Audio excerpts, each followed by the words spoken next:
Hi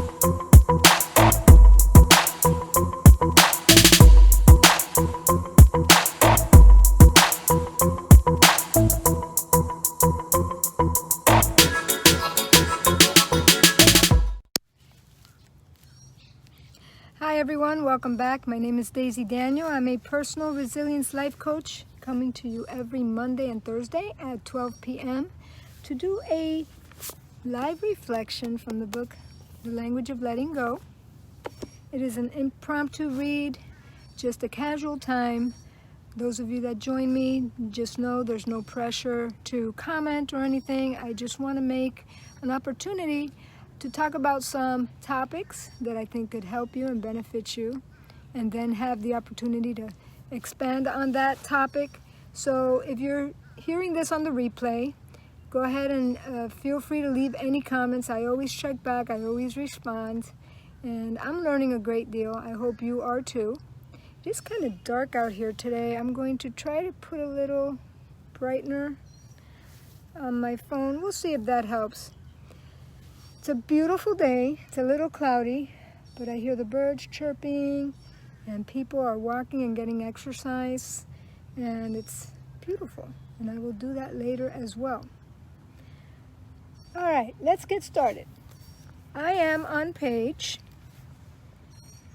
122 from the book, The Language of Letting Go. I do have the link to the book in case you're interested in purchasing one. It's going to be in my bio there. You can read it. All right, today's reflection is entitled Letting Go of Fear. Here we go, page 122. Fear is at the core of codependency.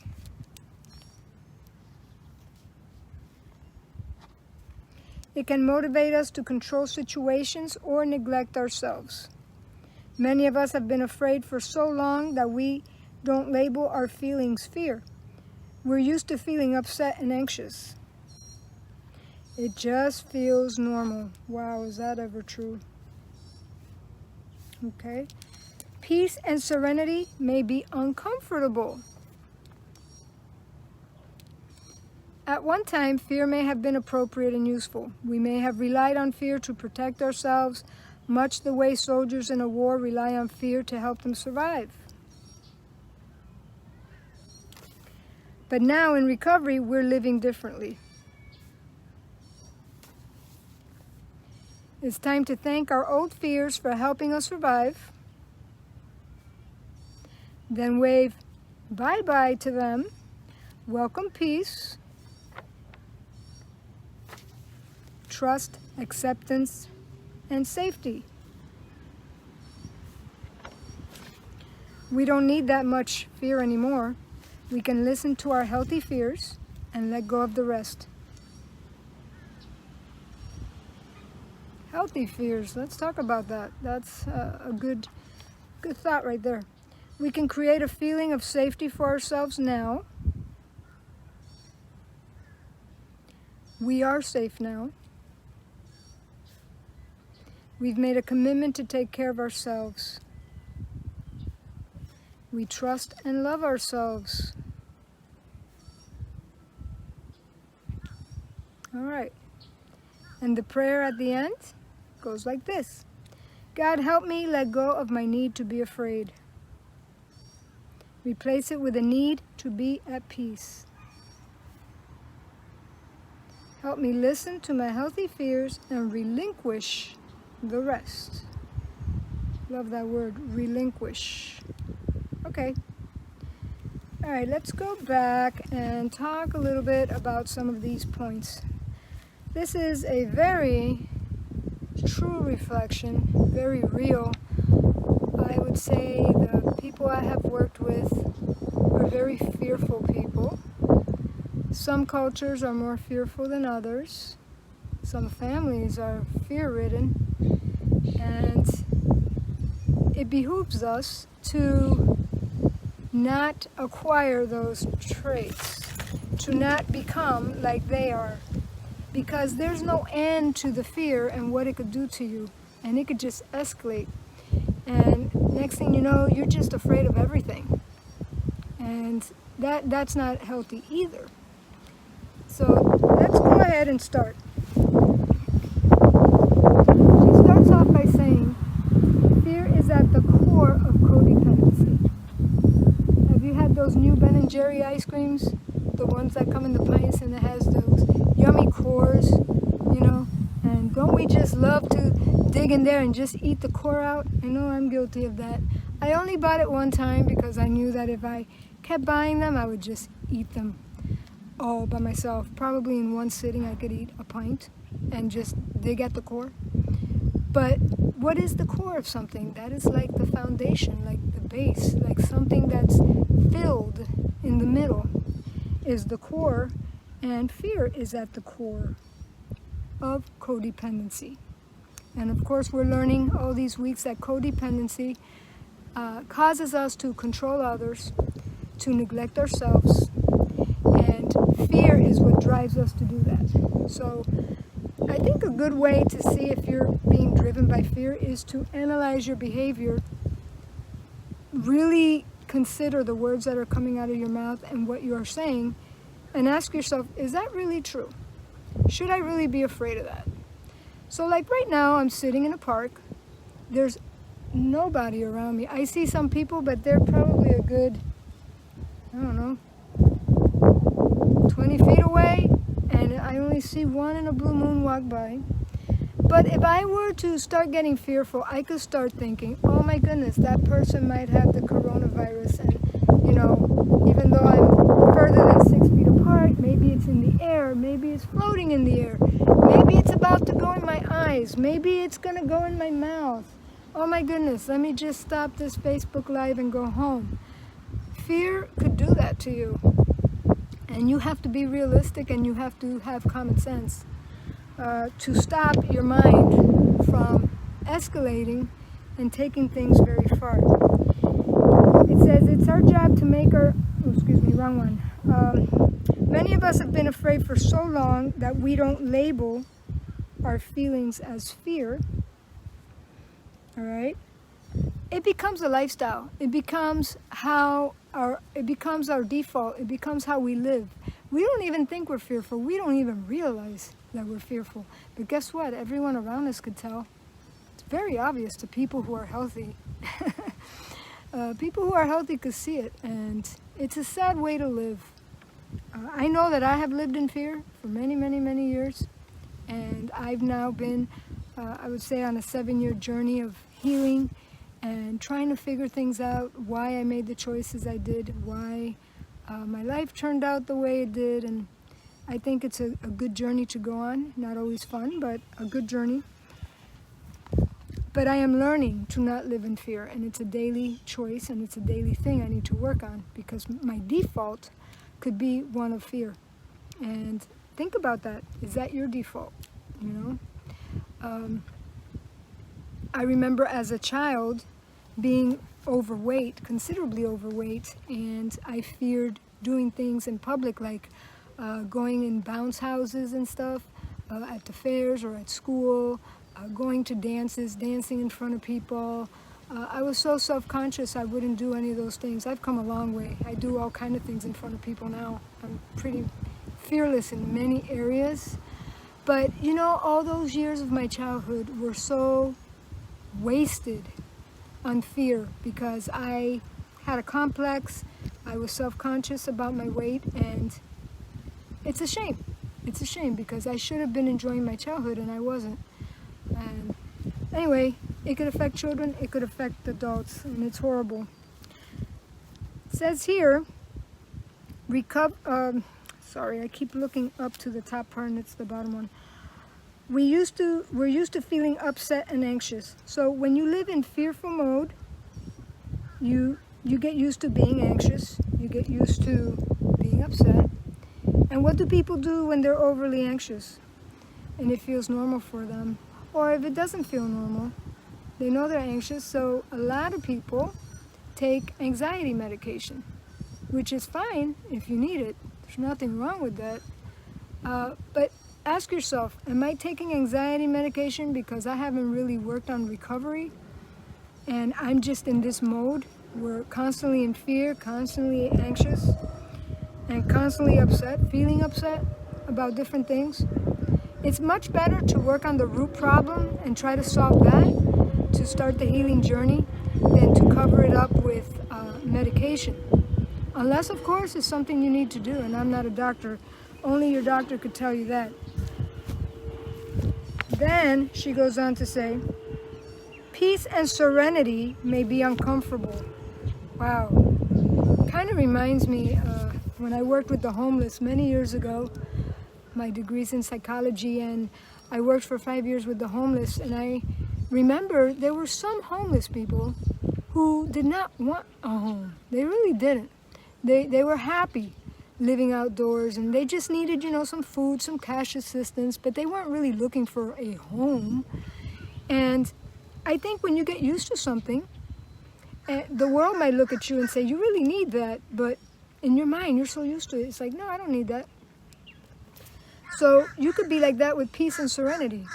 If you actually turn the radio off in your house, you live alone, you turn the radio off, you turn the TV off, all of a sudden, you're anxious. Oh my goodness, there's no one here.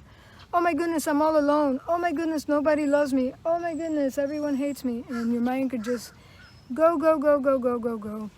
Face those fears. Turn the TV off. Turn the radio off. You're not going to die, I promise you. You're going to be just fine.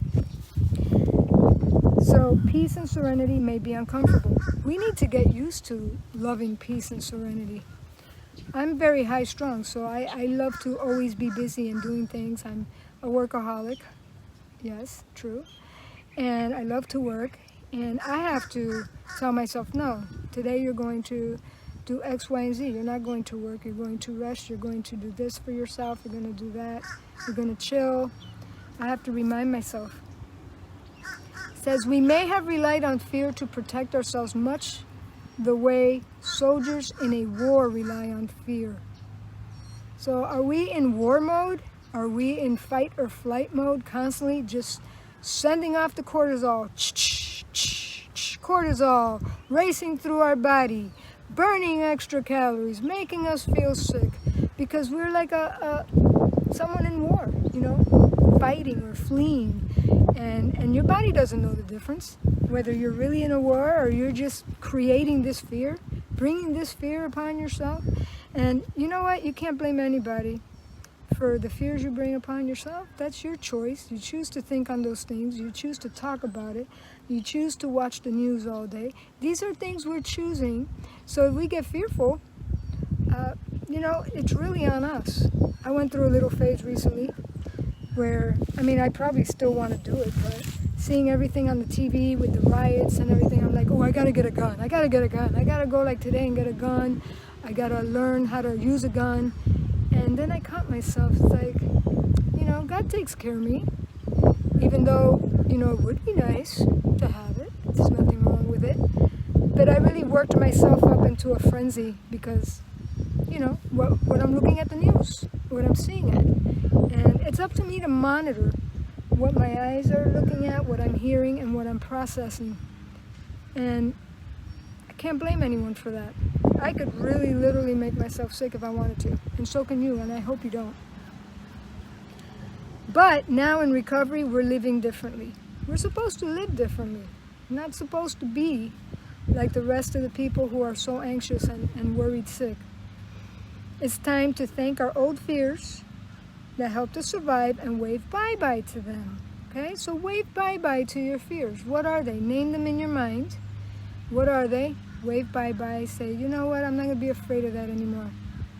Rejection, that's something I've been hit with hard in my family, with my nuclear family. And I have to constantly be reminding myself of the people who do love me, the people who are there for me.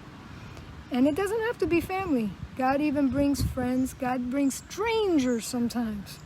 I could tell you story after story of different people that I didn't even know that somehow touched my heart, that I still remember. Different things they either said or did. And that's how God works, in mysterious ways. It says, welcome peace, trust, and acceptance. All right, let's talk about those three for a minute. Peace.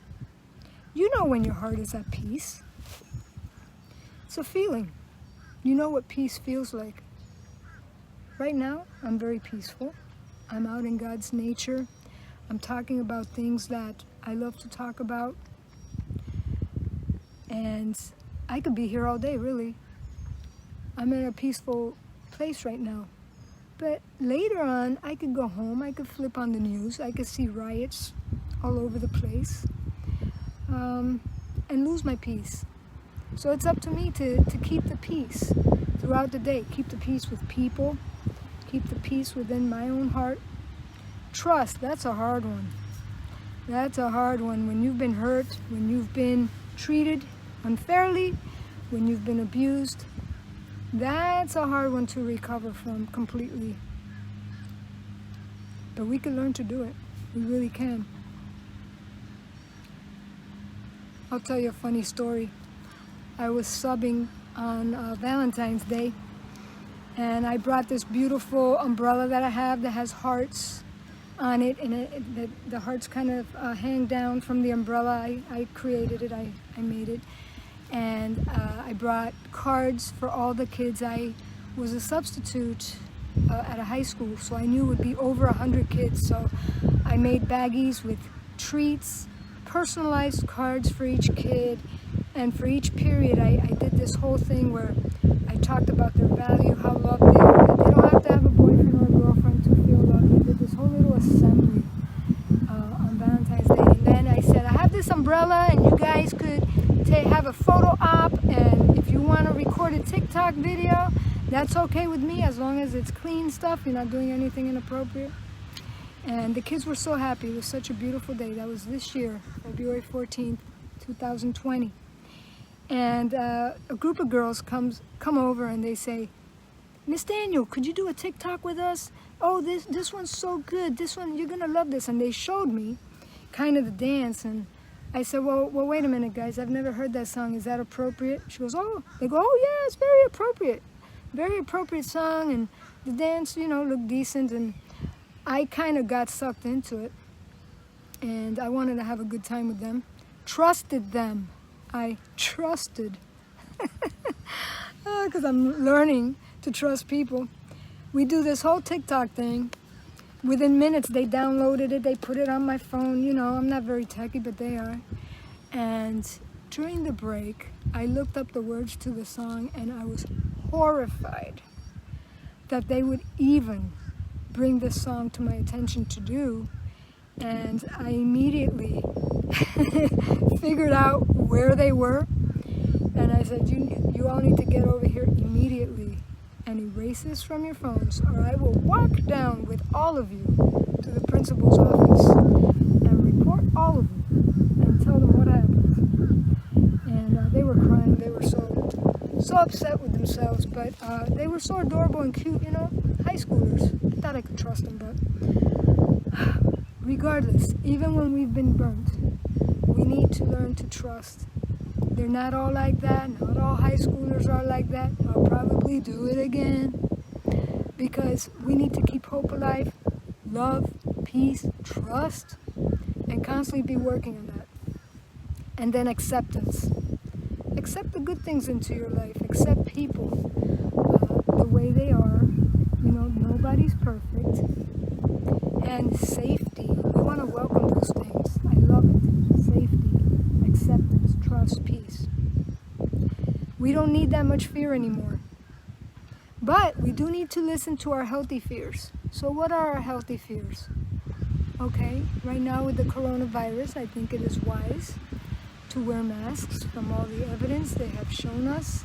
So many people that have died, to wear masks, stay 6 feet apart, all the things they're telling us to do, that's a wise fear.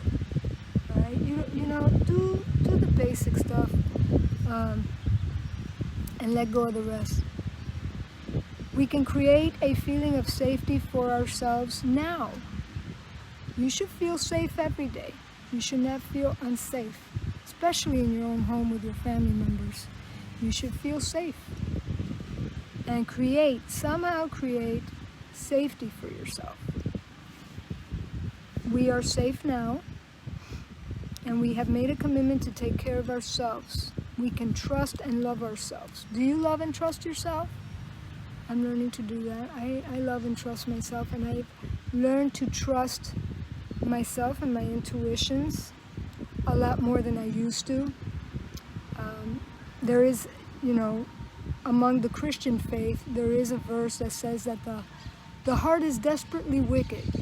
So there are many Christians who believe you should never trust your heart. The heart is wicked. But I think God gives us the benefit of the doubt. And what I mean by that is God trusts us to make good decisions. He gave us a brain to use. And I don't think that verse means to never trust yourself or believe yourself that, the heart is desperately wicked. I think there needs to be a balance. And God gave you a brain to use. And when you feel uneasy and you feel certain things aren't right, it's up to you to figure out why. Something is wrong.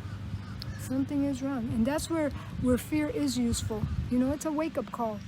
It's not something to live in daily, 24/7, but it is something that is a wake-up call, just like pain.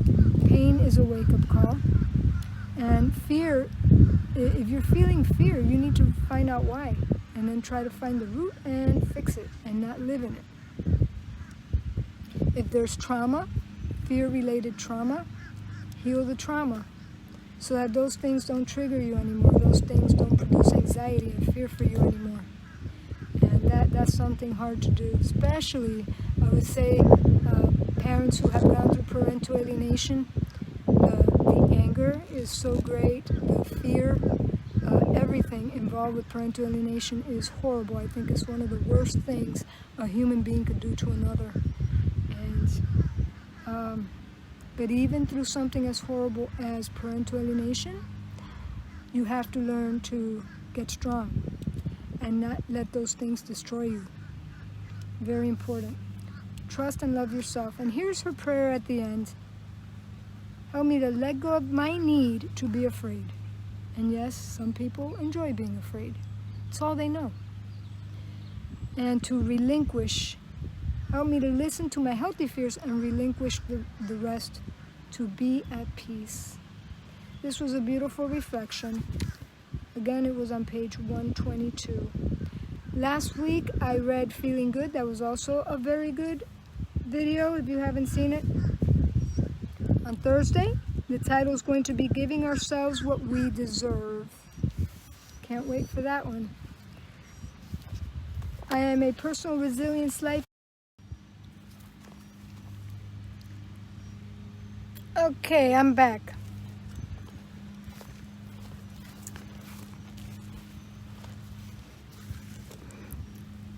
Alright, so something happened while I was videotaping that had never happened before. And my phone overheated and it just totally shut off.